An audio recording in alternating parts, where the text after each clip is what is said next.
Con un debate abierto en el propio seno del PSOE sobre cómo reformular la Cámara Alta y un clima político bastante movidito, Encarna Llinares acaba de asumir su puesto como portavoz del PSOE de la Comisión de Sanidad del Senado.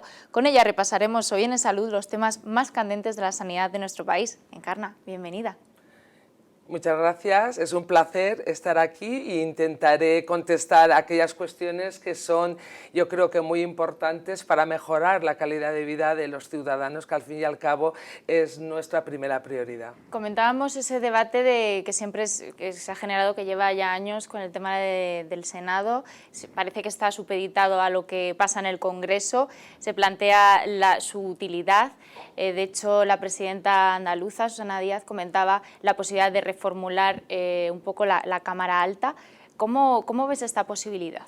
Bueno, yo lo primero que tengo que decir que el Senado, que los países más democráticos tienen dos cámaras, ¿no? Por tanto, eso hay que resaltarlo, Estados Unidos, Alemania, etcétera, ¿no? Hay que resaltar que en la Constitución está establecida el Senado como Cámara de Representación Territorial. Es verdad que han pasado muchos años y esa reforma queda pendiente, por tanto, y eso es lo que dice la presidenta de Andalucía y es lo que dice nuestro secretario general, pero también siempre cuando el Partido Socialista ha tenido la responsabilidad de gobernar, los presidentes del Senado siempre han puesto que el Senado había que modificarlo, ¿no? Por tanto, el Senado en estos momentos podría ser mucho más útil, pero lo es en el sentido de que aunque es una Cámara de segunda lectura, también hay la posibilidad que los proyectos de ley también se mejoren en el Senado a través de enmiendas que en muchísimas ocasiones, y lo hemos visto en esta legislatura, se han presentado enmiendas en el Senado, con lo cual se han mejorado esos proyectos de ley. Y sobre todo yo creo que el Senado tiene muchísima utilidad en estos momentos en todas aquellas cuestiones que tienen que ver con las ponencias de estudio, ¿no? Y ahí se han abierto ponencias de estudio creo que muy interesantes.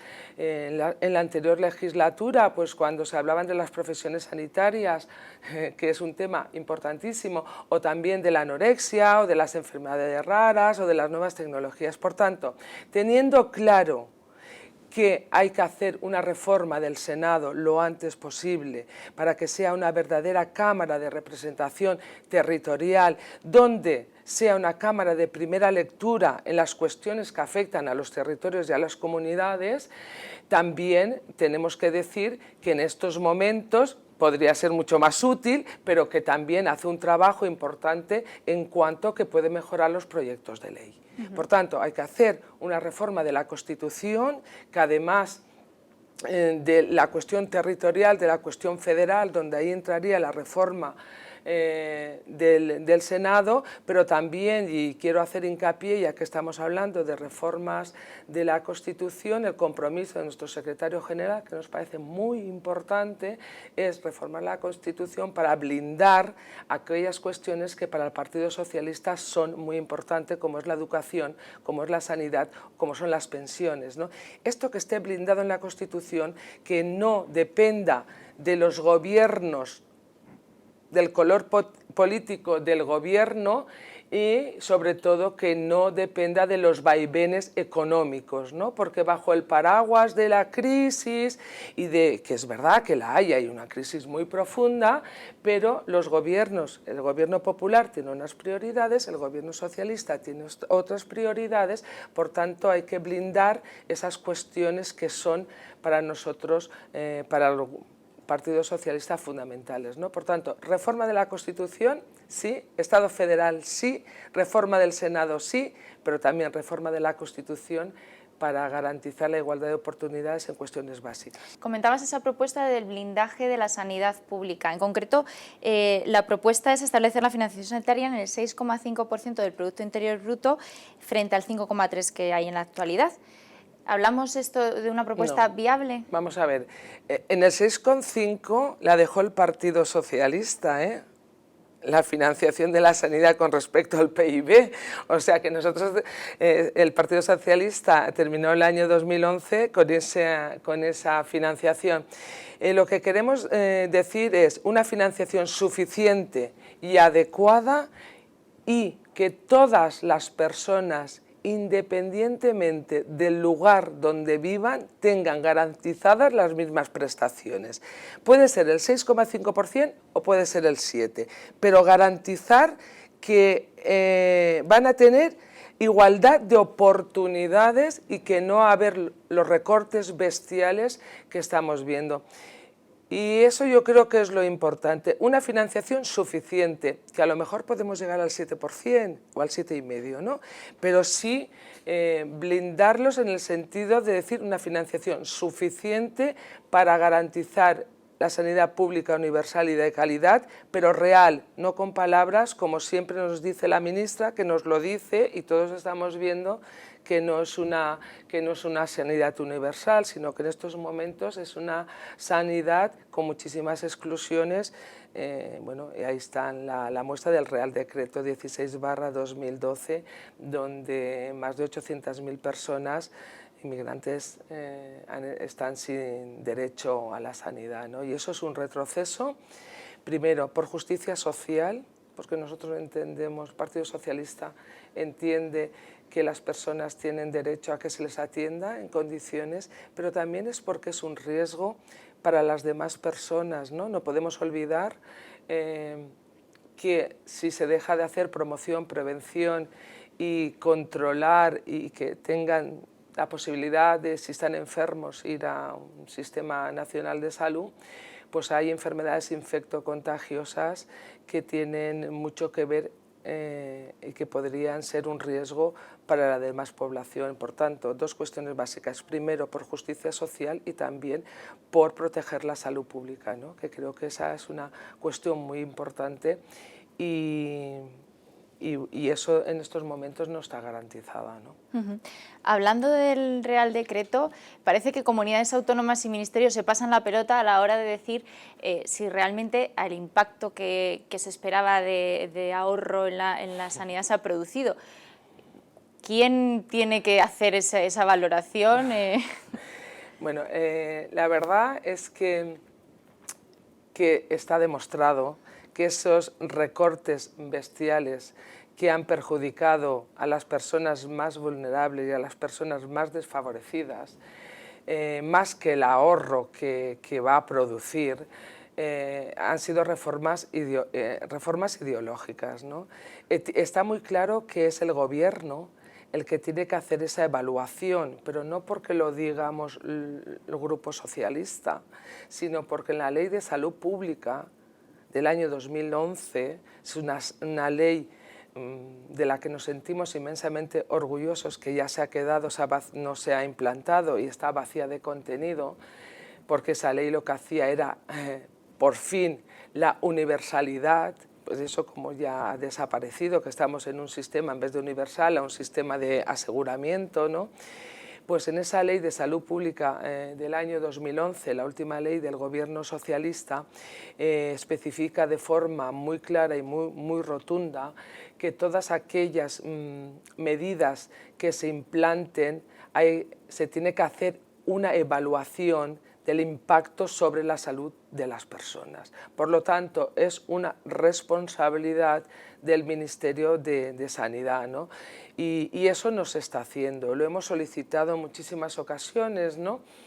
Porque para tener unos indicadores reales hay que hacer una evaluación. Las cuestiones hay que evaluarlas, ¿no? Y no se está haciendo, y eso sería muy importante y muy interesante, y esa es una de las cuestiones que nosotros hemos planteado y que vamos a continuar haciendo iniciativas en ese sentido, ¿no? Que se haga una evaluación del impacto sobre la salud de las personas que están teniendo los recortes, que ya lo sabemos porque todos tenemos amigos, conocidos, vecinos, profesionales que nos están diciendo, organizaciones científicas, organizaciones de ONGs, que nos están diciendo el enorme impacto sobre las personas que están teniendo, sobre todo el copago sanitario en las personas mayores, en las personas que tienen enfermedades raras, en las personas con enfermedades crónicas. Ahí hay un gran impacto, y el ahorro que presume la ministra, que el Ministerio yo no presumiría, el ahorro farmacéutico ha sido a costa del bolsillo de las personas y de las personas más necesitadas, como son esos colectivos que termino de enumerar. Por tanto, el Real Decreto 16/2012 es un decreto que no tuvo el consenso absolutamente de nadie, que no se presentó como un proyecto de ley que se podía haber presentado y ahí hubiéramos tenido capacidad los grupos de consensuar y de negociar, porque siempre en temas sanitarios yo soy partidaria del consenso, pero el consenso real y de verdad, no del consenso de palabras, ¿no?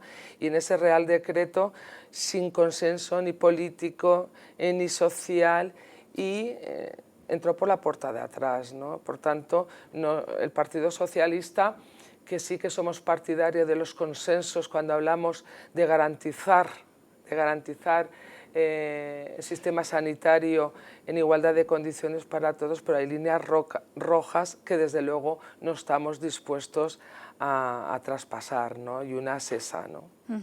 Hablando de este Real Decreto y de sus consecuencias, recientemente en el Pleno del Senado una moción del PP que hablaba de establecer o de promover medidas para facilitar la atención continuada entre primaria y especializada. Al final se aprobó solo con los votos del Partido Popular. Parece que el Real Decreto ha sido un antes y un después para que no haya consenso en ninguna materia, a pesar de esa disponibilidad del Partido Socialista que comentabas. Esta no es una cuestión del Real Decreto. Esta es una cuestión, fíjese, yo fui la ponente en esa moción. Yo soy médico de atención primaria, soy médico de familia, y hace más de 30 años que estamos hablando de la coordinación entre primaria y especializada, lo importante que es la atención primaria, que lo es como puerta de entrada al sistema, pero claro, si presentan unas mociones donde no hay ningún compromiso económico ni presupuestario, pues son mociones cupo de cara a la galería, pero que eso luego no se traduce en hechos reales. Y hablamos del Real Decreto. ¿Cómo va a haber una atención primaria potente, fuerte, si hay recortes en profesionales fundamentales, como el profesional sanitario, como son los médicos, como es el personal de enfermería, como son celadores, etcétera, etcétera? O sea, para que algo funcione tienes que apostar de verdad por ello y creértelo, y eso se requiere recursos. Por tanto, una muestra es que todos los grupos políticos votamos en contra, teniendo claro que es importante la atención primaria, pero habrá que poner los recursos suficientes para que de verdad eso sea real, ¿no? Y apostar por la promoción, apostar por la prevención, apostar por las estrategias de salud, que eso tiene mucho que ver con la atención primaria, pero claro, cuando nos vamos a los presupuestos, y ayer se presentaron, una de las cuestiones primeras que analizamos así a grandes rasgos, nos vamos a ver las estrategias de salud, porque cuando el gobierno hay determinados colectivos que es verdad que tienen muchísimas necesidades, Alzheimer, enfermedades raras, enfermedades crónicas, el espacio sociosanitario, pues el Grupo Popular presenta una moción, hacemos la estrategia, que está muy bien, pero las estrategias hay que dotarlas de presupuesto, porque al final las comunidades autónomas, que son las que tienen que implantar esas medidas, están viendo cómo desde el gobierno, desde el Estado, han disminuido las transferencias sanitarias para determinadas políticas, como son las estrategias de salud. Y en estos presupuestos para estrategias de salud hay 3,4 millones de euros, cuando en el año 2011, último gobierno del Partido Socialista, habían 17 millones. Y este es un ejemplo real. Por tanto, claro que tenemos que apostar por la atención primaria, pero claro, tenemos que apostar con recursos suficientes. Y ese fue el motivo, ¿no? Un poco, yo creo que todos los grupos, para hacerle entender al Grupo Popular que más allá de presentar mociones que coincidimos en la exposición de motivos, y yo les decía, oiga, que yo llevo 30 años luchando y peleando por esto como médico de familia, pero pídanle usted a la ministra o al gobierno que haga un esfuerzo si ya hay esos brotes vigorosos que nos dice Rajoy que la gente de la calle no los está viendo. Pues si eso es verdad, hagan un esfuerzo en aumentar los presupuestos para sanidad, porque aunque las comunidades tienen hechas las transferencias, no podemos olvidar que el Estado tiene que liderar y tiene que garantizar esa cohesión de la que tanto hablaban en la oposición, esa cohesión entre las diferentes comunidades autónomas para que no haya desigualdades en salud. Y desafortunadamente, hoy en día hay muchísimas inequidades y hay muchísimas desigualdades en salud dependiendo de los diferentes gobiernos, ¿no? Y en eso son, yo creo que en lo que nos tenemos que centrar, en la igualdad, en la cohesión y en garantizar que el Ministerio lidere esa igualdad de oportunidades en todos los territorios. ¿Pero tiene potestad suficiente ahora mismo el Ministerio para hacer ese liderazgo o hay que de alguna forma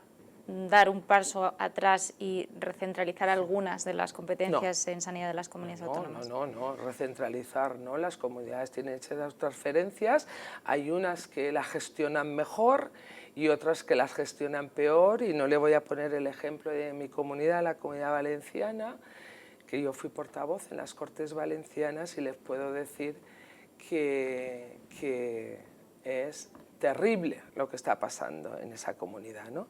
Por tanto, el Ministerio tiene que liderar y tiene que liderar con suficiencia financiera también, ¿eh? Y tiene que garantizar que las mismas prestaciones que en estos momentos, con esa cartera de servicios que está en el Real Decreto, y nos volvemos al Real Decreto 16/2012, pues abre la puerta a que hay unas prestaciones mínimas básicas, pero a que hay otras carteras suplementarias dependiendo de las comunidades. No, el Partido Socialista eliminará esa cartera suplementaria para que todas las comunidades, sus ciudadanos, tengan las mismas prestaciones, independientemente de dónde vivan y de quién gobierne esa comunidad. Y eso es un liderazgo que tiene que hacer el Ministerio, pero lo tiene que hacer con rigor y con seriedad. Y lo tiene que hacer no solamente de palabras, sino también con hechos, que en estos momentos eso no está ocurriendo, no hay ningún liderazgo porque han decidido que la ministra de Sanidad no sea la ministra Mato, sino que el ministerio lo dirija el señor Montoro. Esa es una realidad. Porque en el plan de reformas que remitimos a la Unión Europea, los grandes recortes vienen de sanidad. O sea, que los presupuestos que se anuncia un aumento en la partida no... Vamos a ver, los presupuestos han aumentado en términos absolutos, creo que 11 millones de euros, 11 millones de euros, pero claro, luego disminuyen las partidas de calidad, de investigación, de cohesión, de estrategias. Por tanto, yo creo que los presupuestos es el reflejo de las prioridades de un gobierno. Y estos presupuestos demuestran que para el gobierno de Rajoy la sanidad no es una prioridad, lo demuestran de forma muy clara. Y cuando uno lee la letra, yo ayer me quedé muy preocupada, porque no solamente los números, sino la letra. Y dicen que el objetivo de estos presupuestos es profundizar y culminar las reformas del plan de reformas remitidos a la Unión Europea y culminar y avanzar en las reformas del Real Decreto 16/2012. Y habla de algo que la ministra paralizó, pero que está en el Real Decreto, que son los copagos en el transporte sanitario no urgente, que son los copagos en ortoprotesis y que son los copagos en dietética. Y eso lo pone en el presupuesto, en letra. Por tanto, es muy preocupante porque como eso se paralizó, pero no se quitó de ese Real Decreto, y si el objetivo es avanzar en la implementación de las medidas contempladas, pues es muy preocupante porque vamos a ver nuevos copagos. Cambiando un poco de tercio, pero también en este sentido, otra medida del Partido Socialista es la inclusión de una propuesta para garantizar la incorporación de innovaciones terapéuticas de manera más eficaz y rápida, volviendo un poco al tema que comentábamos también de la equidad, de acceder a todos los pacientes dentro del Sistema Nacional de Salud en condiciones igualitarias. ¿Es posible esto con la actual coyuntura económica? Sí, mire, siempre hay que primar, porque es que si no, como país no seríamos dignos de representar a este país. Siempre hay que primar el derecho a la salud sobre los intereses económicos, y eso es una realidad. Y se puede buscar eficiencia en otros ámbitos, ¿no? Por ejemplo, ¿por qué se empeña el gobierno en demonizar la subasta de Andalucía? Que cada vez que hay una subasta ponen un recurso que luego les está dando la razón y eso les permite ahorrar en medicamentos, ¿no? Por tanto, yo creo que si hay un medicamento que la evidencia científica demuestra que es eficaz para curar una enfermedad, cueste lo que cueste, ese enfermo tiene que tener derecho a tener ese medicamento. Y ese liderazgo también lo tiene que llevar el Ministerio. Y eso es una realidad que nosotros desde luego lo decimos y que lo vamos a asumir y lo vamos a cumplir, porque fíjense ustedes, estamos hablando de la última innovación terapéutica, que es el medicamento, el sofosbuvir para la hepatitis C, que nos alegra muchísimo que por fin el Ministerio y la ministra haya dicho que a partir del primero era el 1 de octubre, ahora es el 1 de noviembre, que ya va a estar a disposición de todos los facultativos, de todo, que consideren que cumplen los criterios para esa prescripción, ¿no? Para la hepatitis C. Pero claro, han pasado 9 meses, desde que la Agencia Europea de Medicamentos la autorizó. 9 meses. Y ¿no es injusto que aquellas personas que se lo podían pagar, se lo pagasen? ¿No es injusto eso? ¿De qué estamos hablando? Es que estamos hablando, desde luego, para el Partido Socialista, para esta senadora, yo creo que lo más importante que tenemos las personas es el tener garantizado que si tenemos un problema de salud, vamos a tener los mejores profesionales y los mejores medicamentos para curarnos, ¿no? Yo creo que al final son cuestiones de sentido común. Uno cuando está enfermo, ¿qué quiere? Y le da igual, no piensa si lo tiene que pagar el gobierno, si lo tiene que pagar la comunidad, si lo tiene que pagar el ayuntamiento. Pero lo que sí que tenemos que tener claro es que a esa persona se le tiene que garantizar el mejor tratamiento, los mejores profesionales para su salud. Y eso, liderazgo, lo tiene que hacer el Ministerio para cohesión, porque hay palabras que dicen mucho, pero yo creo que no saben muy bien lo que significa, ¿no? Que estamos hablando de la salud de las personas, el bien más preciado que tenemos, y estamos hablando de cohesión y de equidad. Y yo creo que esos son los grandes retos que tiene la sanidad pública.